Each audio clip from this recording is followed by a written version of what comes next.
Muy buenos días, mis queridos amigos y amigas, hermanos y hermanas de nuestro grupo de estudio, Profecía y Doctrinas de la Verdad Presente. Sean ustedes todos bienvenidos, también mis amigos de nuestro canal Antorcha Profética y en general todos bajo el ministerio La Antorcha Profética. Hoy estamos al jueves 9 de abril del 2020 y estamos contentos porque vamos a estudiar otro tema importantísimo de la verdad, de la profecía del libro de Daniel. Pero antes vamos a hacer una pequeña oración. Oremos. Bondadoso Padre que moras en lo alto del cielo, gracias por la noche de descanso y la oportunidad de este nuevo día de estudiar tu palabra. Guíanos e ilumínanos para entenderla y entender los tiempos. Te lo pedimos en el nombre de Jesús. Amén.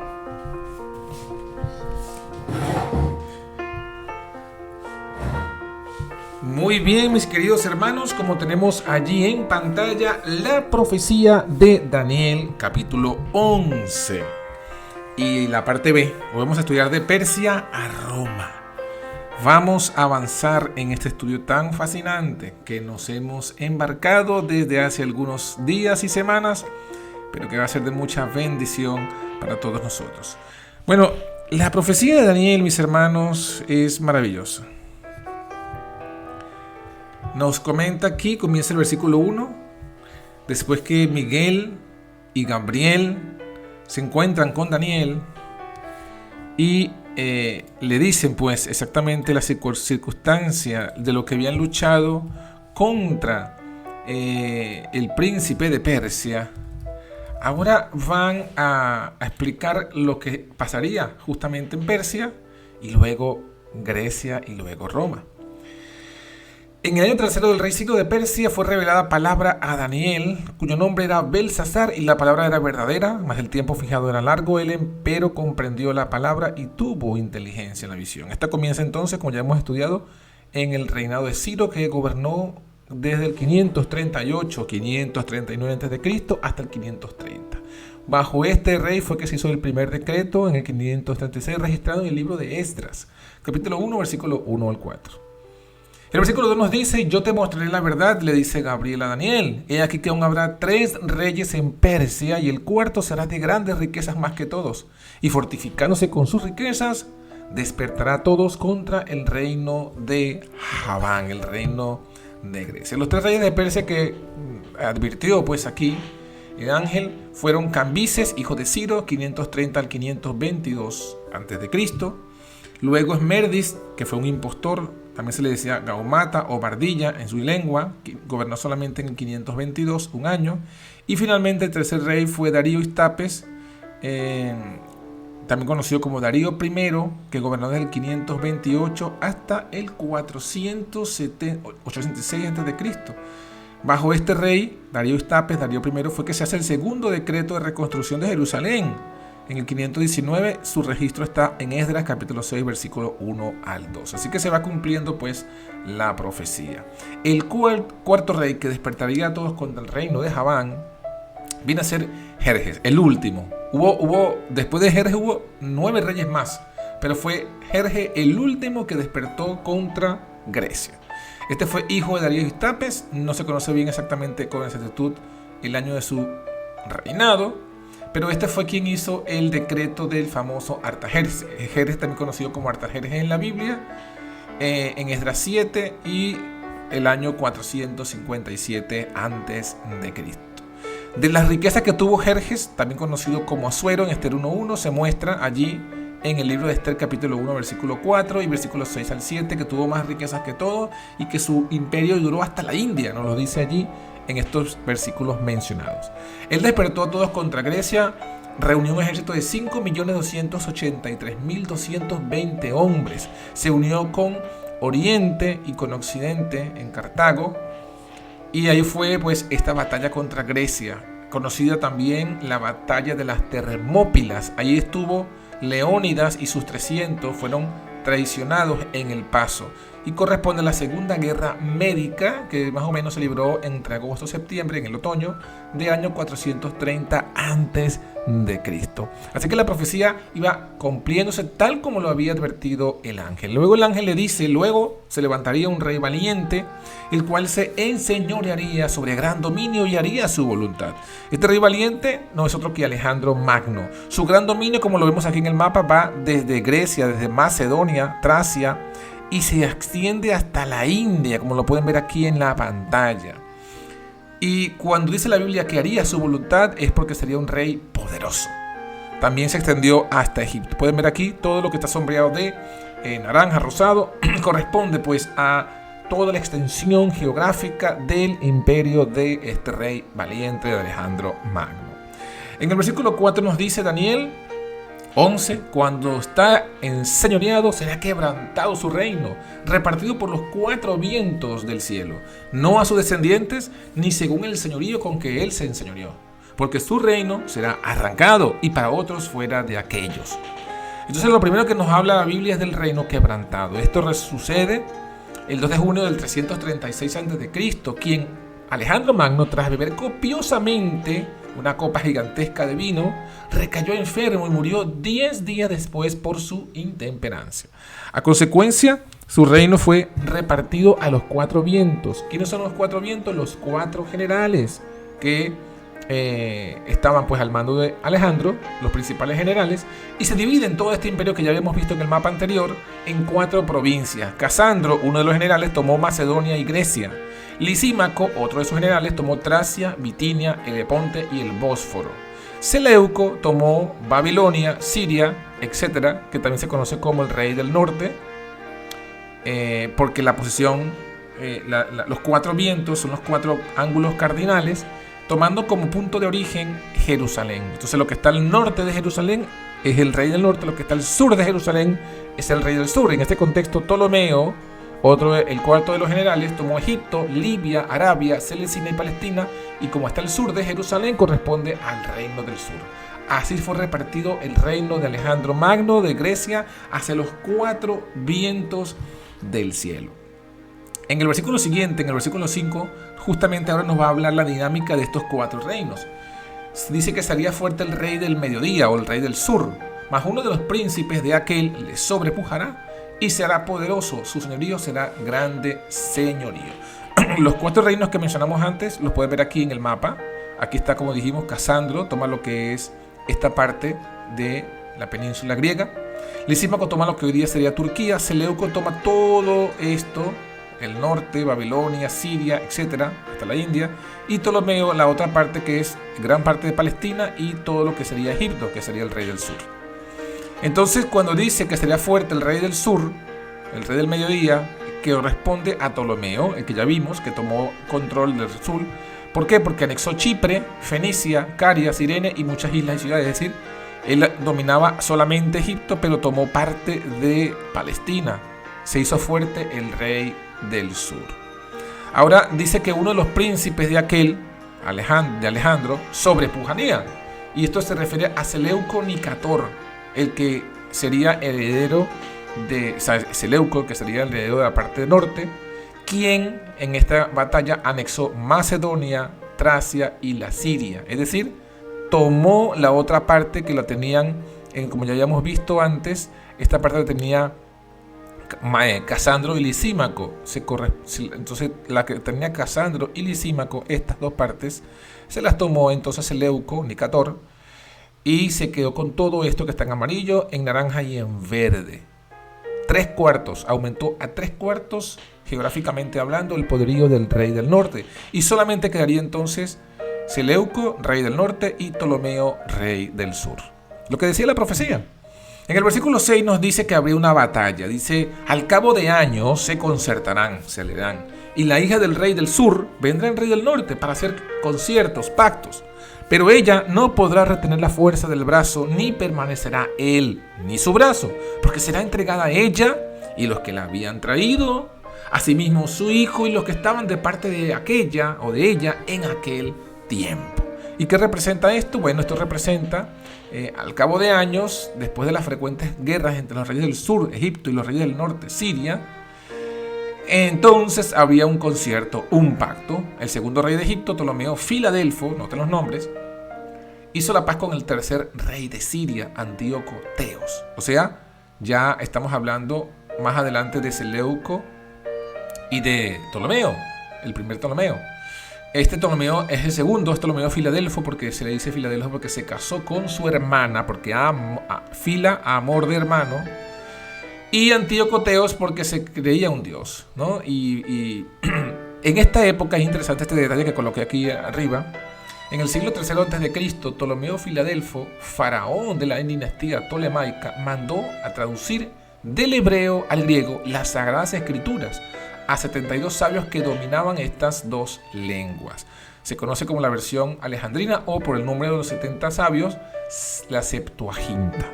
Es en la época de Ptolomeo Filadelfo y fue este Ptolomeo quien mandó pues, ¿no?, a traducir esta versión bíblica. Aquí tenemos unos sellos con su rostro de las monedas que circulaban en aquel entonces. Bueno, ¿quién es la hija del mediodía que vendría al norte para hacer los conciertos? Bueno, Berenice es la hija del rey del sur, de Ptolomeo Filadelfo.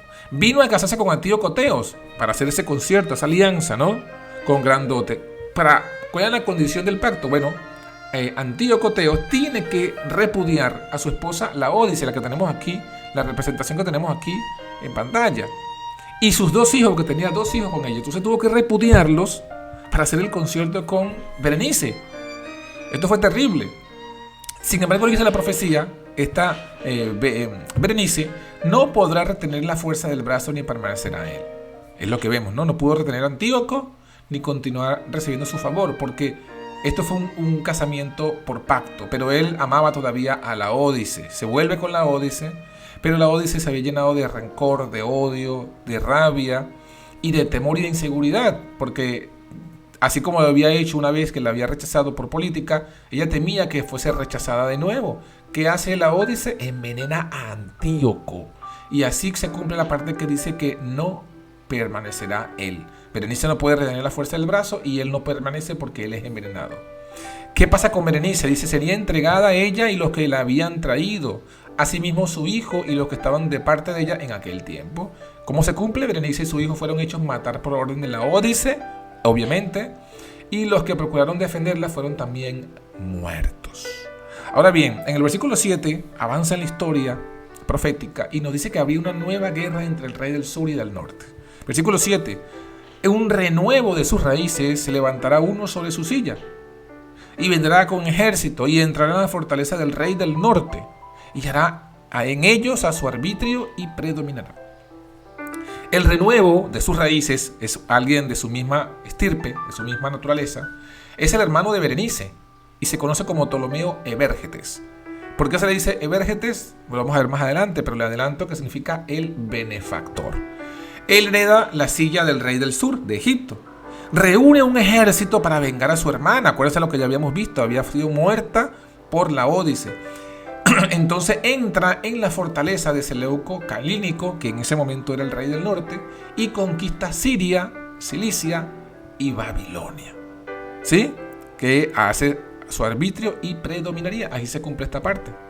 El versículo 8 nos dice, aún los dioses de ellos, con sus príncipes, con sus vasos preciosos de plata y de oro, llevará cautivos a Egipto. Acuérdense que estamos en el rey del norte. Evérgetes viene del sur a vengar a su hermana que fue muerta en el norte. Hace lo que hace y dice la profecía que debía traerse cautivos a Egipto los dioses. Y por años se mantendrá él contra el rey del norte. Así entrará en el reino el rey del sur y volverá a su tierra. Entonces el rey del norte, Ptolomeo, llevó como 2500 imágenes de dioses. Es decir, antes, estamos aquí y nos regresamos hacia atrás. Cuando el rey del norte vino a Egipto, se llevó cautivo 2500 imágenes de dioses egipcios. También se llevó 40.000 talentos de plata. Ahora, cuando viene Evérgetes, él, ¿qué hace? Se trae esas 2500 imágenes de dioses, esos 40.000 talentos que habían sido cautivos, se los trae de regreso. Los egipcios idólatras le dieron el título de Evérgetes, bienhechor, en agradecimiento por haberles devuelto sus dioses que habían estado cautivos tantos años. Volvió a su tierra al saber de una sedición que había estado allí. Se vuelve a su tierra porque escucha que hay una sedición para quitarle el trono. Pero él entonces conquista, domina, se trae y rescata y trae también cautivos a otros dioses de Babilonia. El versículo, esto es lo que leímos en el versículo 8 y 9. El versículo 10 nos dice: los hijos de aquel se airarán y reunirán multitud de grandes ejércitos, y vendrá a gran prisa, inundará y pasará y tornará, y llegará con ira hasta su fortaleza. ¿Cómo se cumple esto? Bueno, los hijos de aquel que se dice aquí arriba, es decir, de Seleuco, Calínico, del rey del norte. ¿Quiénes son esos hijos? Seleuco, Seraumo y Antíoco Magno. Se airaron y emprendieron la tarea de vengar a su padre y a su país. Seleuco Seraumo, primero en el trono, intentó reunir al ejército, pero fue envenenado por sus generales. ¿Por qué? Porque querían colocar a su hermano Antíoco Magno. Este fue proclamado rey y con el ejército recuperó a Seleucia y Siria, y venció en la batalla a Nicolás, general egipcio. Iba a conquistar Egipto, pero hubo ¿qué? Paz. Entonces se cumple el versículo 10, como lo dice textualmente. El versículo 11 nos avanza en esta guerra entre el norte y el sur, por lo cual se enfureció el rey del sur, por esto que hizo el rey del norte, ¿no? Este descendiente. Y saldrá y peleará con el mismo rey del norte y pondrá en campo gran multitud, y toda aquella multitud será entregada en su mano. Entonces vemos aquí la historia. ¿Qué pasó? Bueno, luego de Vérgetes sucede Ptolomeo Filopator en el reino del sur. Se enfurece contra Antíoco Magno por la pérdida que había soportado y ante el peligro de una invasión del rey del norte. Porque acuérdense que el rey del norte iba a invadirlo, pero hubo paz. ¿Qué hizo Ptolomeo Filopator? Reunió un ejército para detener al rey de Siria, el rey del norte. Antíoco, el rey del norte, puso en el campo, según Polibio, que es un historiador de la época, 62.000 infantes, 6.000 jinetes, 102 elefantes en la famosa batalla de Rafia. Usted lo puede buscar allí en la internet, en Wikipedia. Como dijo la profecía, en esta batalla Antíoco fue derrocado. Porque dice que peleará el rey del norte, pondría gran multitud, pero esa multitud sería entregada en su mano. ¿En mano de quién? Del rey del sur. Antíoco fue derrotado en la batalla de Rafia y su ejército entregado en manos del rey del sur. El versículo 12 nos dice: la multitud se ensoberbecerá y elevaráse su corazón y derribará muchos millares, pero no prevalecerá. Los súbditos de Ptolomeo se rebelan. Quisieron entrar en el lugar santísimo de Jerusalén. Recuerden que estaba dominado allí, pero salió impedido, lleno de ira, e inició una persecución. ¿Qué hizo? Mató 60.000 judíos en Alejandría, y esto según Jerónimo. Entonces, entendemos pues que los súbditos, la multitud, se quisieron rebelar y estos fueron los judíos que se quisieron rebelar, pues, aprovechando el conflicto bélico, pero fue ocasión para su muerte, tristemente. En el versículo 13 nos dice: se levantará, el rey del norte volverá a poner en campo mayor multitud que primero, y a cabo del tiempo de años vendrá a gran prisa, con gran ejército y con muchas riquezas. La paz entre el rey del sur, Ptolomeo Filopator, y el rey del norte, Antíoco Magno, terminó. Ptolomeo muere de intemperancia y libertinaje, el rey del sur, y le sucede a Ptolomeo Epífanes. Duró 5 años. Antíoco entonces aprovecha la muerte y el ascenso de un niño, porque tenía 5 años. No fue que gobernó 5 años, fue que él tenía 5 años cuando ascendió al trono. Esto lo aprovecha Antíoco, la muerte del anterior, y que es un niño, y se lanza en campaña contra Egipto, contra el rey del sur. Es lo que nos dice la profecía: volvería a poner en campo mayor multitud que el primero. Vendría con gran prisa, con gran ejército y con muchas riquezas. El versículo 14 nos dice: en aquellos tiempos se levantarán muchos contra el rey del sur. O sea, no solamente el rey del norte aprovecharía la ocasión, sino también muchos se levantarían contra el rey del sur. E hijos disipadores de tu pueblo se levantarán para confirmar la profecía y caerán. ¿Y qué nos dice? Bueno, el rey del sur ya vimos que es Ptolomeo, ahora Ptolomeo Epífanes. El rey del norte se opone a Ptolomeo. Las provincias de Egipto también se rebelan. Felipe de Macedonia se une a Antíoco para dividir los dominios del rey del sur. Y ahora dice aquí el versículo 14: un nuevo poder se presenta aquí. En algunas versiones se dice, o traduce la siguiente frase: los ladrones de tu pueblo En lugar de disipadores de tu pueblo, traduce los ladrones del pueblo. Literalmente dice el obispo Newton, los rompedores del pueblo. Esto lo dice Urias Smith. ¿Y quiénes entonces son los ladrones del pueblo y los rompedores del pueblo? ¿Quién es este otro poder que surge? Bueno, este es Roma. El nombre de Roma estará ahora en las páginas de la historia, destinada por largos siglos al control de los asuntos del mundo y a ejercer una poderosa influencia entre las naciones hasta el fin del tiempo. Así que a partir del versículo 14 al final se introduce un nuevo poder, y el poder aquí ahora es Roma. Mis hermanos, hemos visto cómo la profecía se ha ido cumpliendo paso a paso, cómo el rey de los persas, la batalla de las Termópilas, el surgimiento de Alejandro Magno y el ascenso finalmente del pueblo de Roma. Hemos visto la historia de Persia a Roma en estos 14 primeros versículos de Daniel 11. ¿Por qué el Señor ha revelado estas cosas? Para que nosotros las entendamos. ¿Y cuál es el propósito? Porque toda esta historia es fundamental en el gran conflicto. Vamos a ver que siempre en torno de todos estos conflictos bélicos se hace presente, se hace objeto de esta batalla el pueblo de Dios. En este caso, en este tiempo, el pueblo de Dios eran los judíos, y ellos eran los que sostenían la luz de la verdad presente. Todos estos elementos también revelan el mismo espíritu de combate, de lucha, de ataque del diablo a través de sus instrumentos para opacar la verdad. Estas cosas se van a ir repitiendo, estos mismos principios se repetirán en otros eventos históricos de Daniel y serán fundamentales para entender el tiempo que vivimos. Por eso es la importancia de comprender estos textos bien, estos cumplimientos proféticos bien. Así que mis hermanos, próximamente, la semana que viene, en el día martes, cuando volvamos a este estudio, vamos a ver la siguiente parte de Daniel 11. Vamos a ver cómo va de Roma pagana a Roma papal en Daniel 11. Que Dios les bendiga y les guarde, y que tengan un feliz día de bendiciones en el Señor. Así que, bueno, Maranata, Cristo viene y viene pronto. Bendiciones.